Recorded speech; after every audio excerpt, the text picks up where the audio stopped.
Joining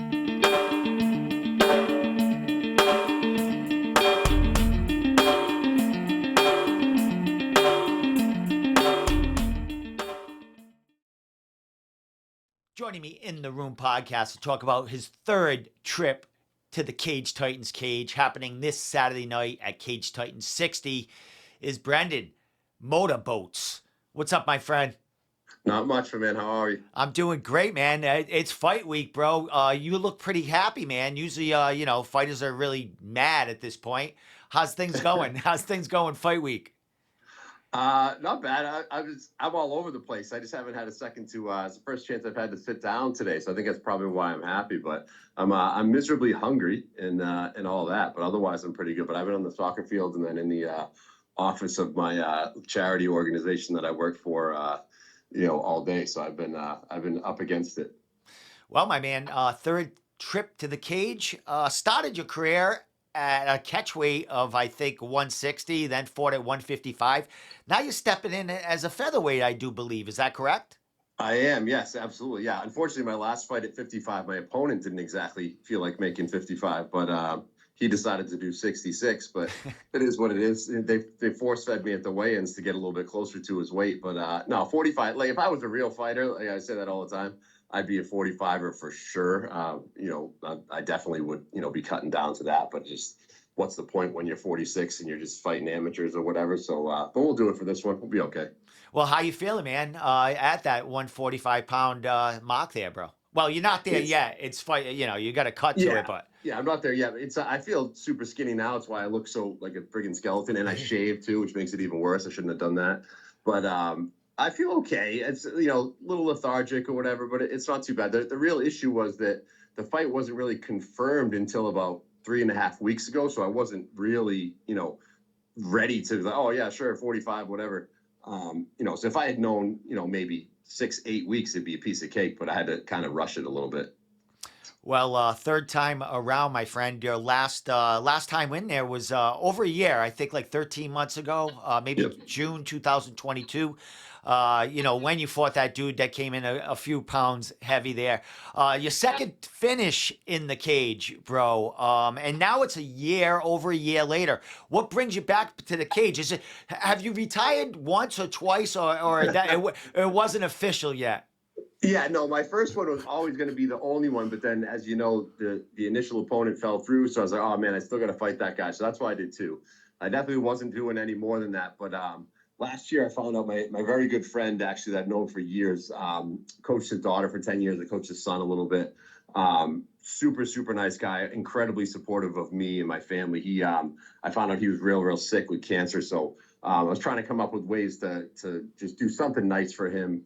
And I decided to look, this is something I love doing. It's a good way to potentially, make a few extra bucks that I can give to him. So I said, in his honor, I'm going to do this. He's obviously fighting a much tougher fight than I am. So I said, look, I'll go get punched in the head a few times, sell some T-shirts, sell some tickets, raise some money for him. Now, it's not going to be life-changing money. It's not like I'm, going to be giving the guy, thousands upon thousands of dollars from fighting the Cage Titans, but more just to show him, how many people really care about him and come out to support him and stuff like that. And, hopefully it will help him out. He's got 4 kids and hasn't worked in well over a year, 3 kids in college. So, he definitely deserves it. He's been a great guy to me for the last 15 years. So, Well, great, great heart of yours doing that, my man, and getting your fill back in the cage, beating people up. Like I said, you had a couple of finishes in your first couple of fights there. You had a sub and a TKO. Which one felt better to you? I mean, they were both pretty quick, but which one felt better in there for you? They were both good. And the TKO always feels a little bit. By the way, it should have been a KO because if you watch on punch 11, that dude goes out, and then on punch 13, he wakes up. But anyway, that always feels better, right? Even the crowd, the crowd that doesn't understand grappling too, they prefer the big knockouts and the big punches and stuff. So, ground and pound TKO is always going to feel a little bit better. But I'll take a sub too, whatever it is. Maybe this time we'll get a standing KO. See how that goes. Well, my friend, you're taking on another New Yorker. I think this is the third New Yorker that you have fought. It's been a struggle to get you matchups. Looking at Tapology, I mean, a lot of fights fall through. And behind the scenes, I know you've been juggling matchups your past 3 fights. So with this one, man, has anything changed? Has this been a juggling of opponents, or you said you knew about this about 3 weeks ago? Was that when they finally found somebody, or were other names falling through, and they finally got this one?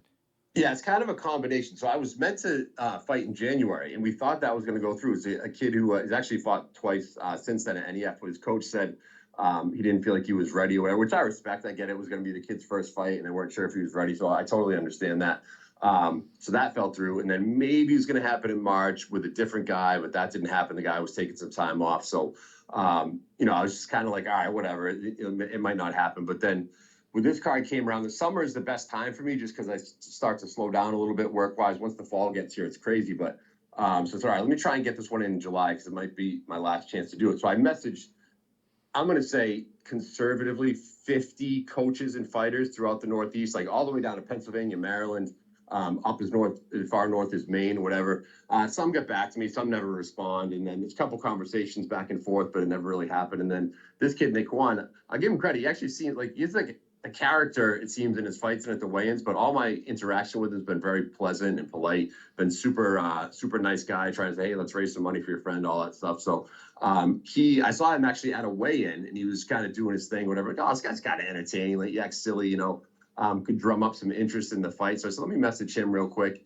Message him, and he got back to me. He said, yeah, sure, let's do it. Sounds like a great cause and all that stuff. So that's kind of how it happened. And then actually I guess his coach can't make it. So one of the guys that I fought, I guess they just know each other from, they don't train together or anything, but I guess they know each other from the local scene down in New York. So he's coming up to actually help corner him or something like that. So I'm sure he'll give him plenty of tips and whatnot and how to get submitted in the first round. Yeah. Not how to not get finished. Yeah, exactly. Oh, well, that's cool. He's coming in. I was watching Table Titans. They had the breakdown of the card coming up last night at Table Titans.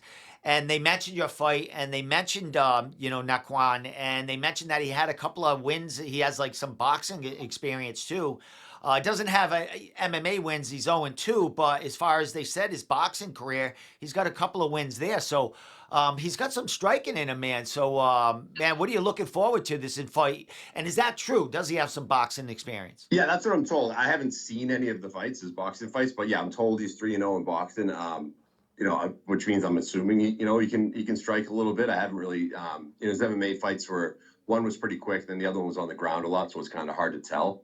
But listen, I have told you, I've told everyone a million times, I'm not good at anything, right? Striking sucks, my wrestling's terrible, and all that. So I'll do whatever. Like I could lose just as well as win pretty much anywhere.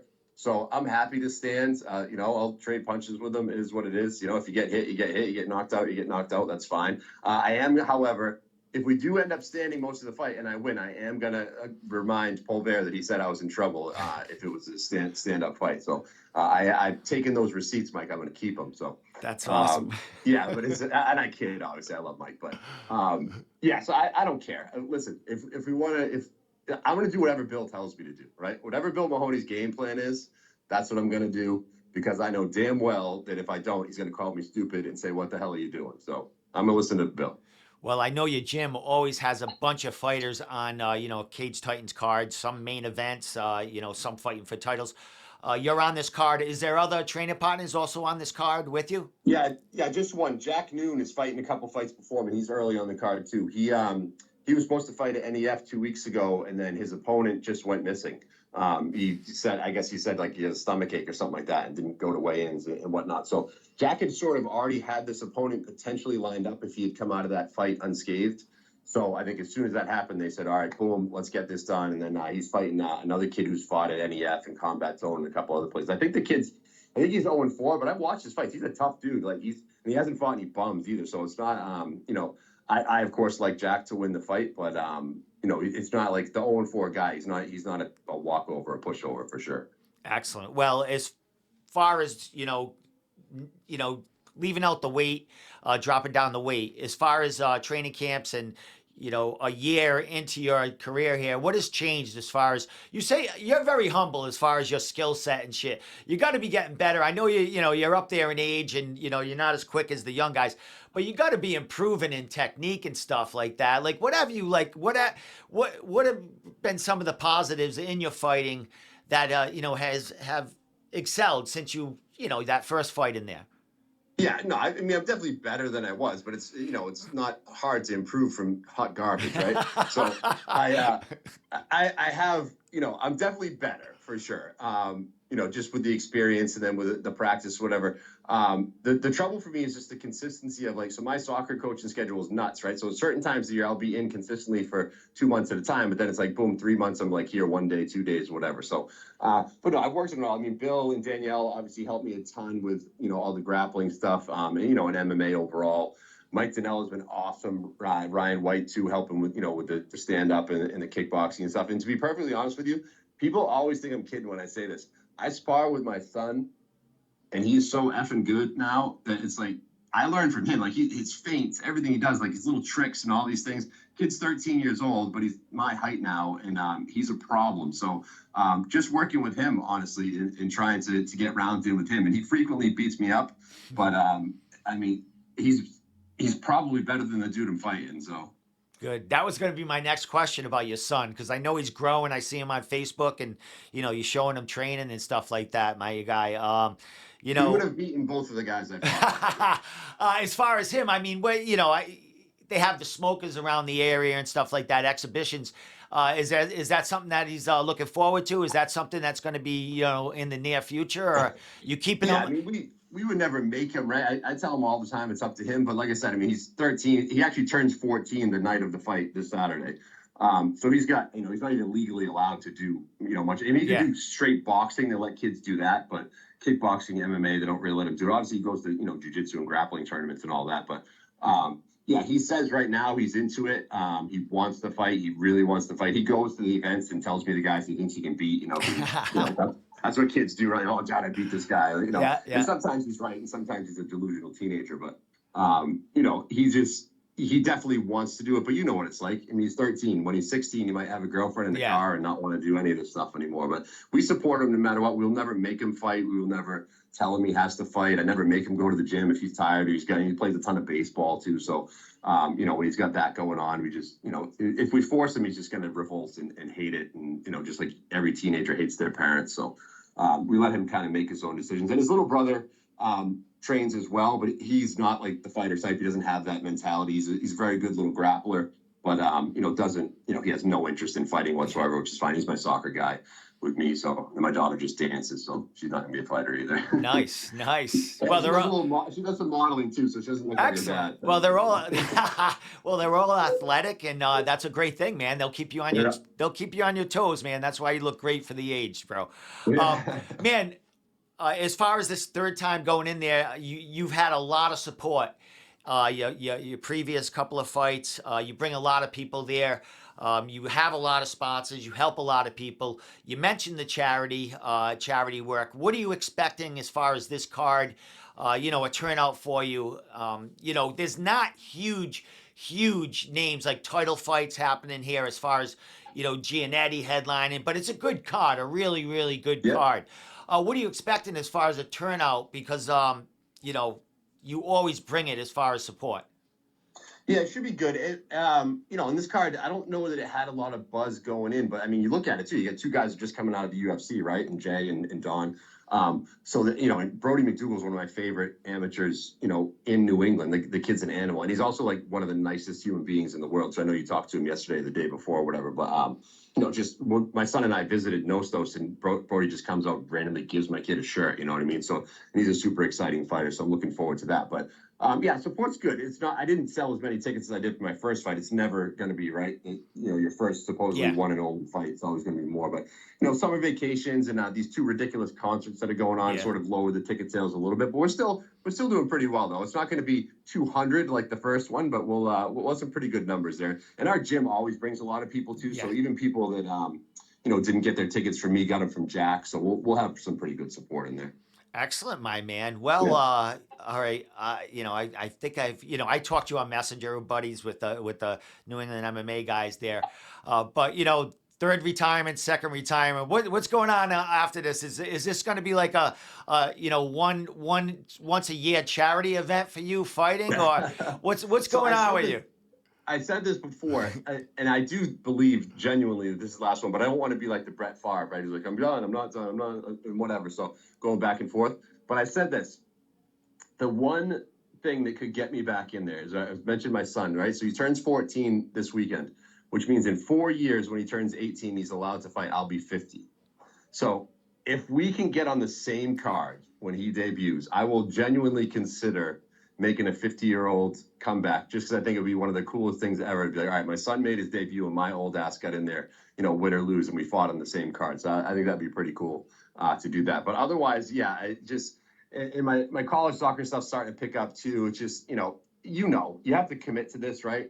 And I was thinking about it this morning, and I'm leaving the house and trying to do a billion things at once. I'm like, how do these guys do this 3, 4, 5 times a year? I honestly don't know. And of course, my life's different, right? I'm not 25 and single and whatever else. I've got a wife and 3 kids and multiple jobs and all that. But just the grind of it, I don't know. I'm not trying to put myself through that again. Yeah.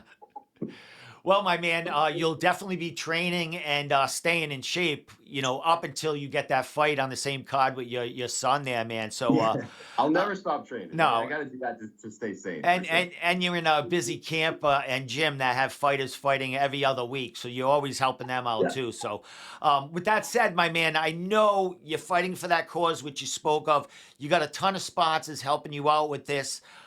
Shout out everything you want to shout out as far as fight week sponsors, social media, how to get tickets, shirts, all that stuff, and I'll let you get back to your fight week, getting ready for this fight on Saturday. I'm going back to work, Steve. I'm going to go train some more kids. Get back on the soccer field sweating and then go to the gym and sweat myself. No, I want to thank everyone. Obviously, I'm doing this for John Taradash. John, like I said, is one of the coolest guys, nicest guys ever. John donates money to Northeastern Women's Soccer every year just because I coach there. His kid doesn't even play there. His kid went to a completely different college to play. That's the type of guy. He said, no, you coach my kid. You're so good to her. I'm giving that program money, which is like, he has no reason to do that whatsoever, right? So this guy deserves this for sure.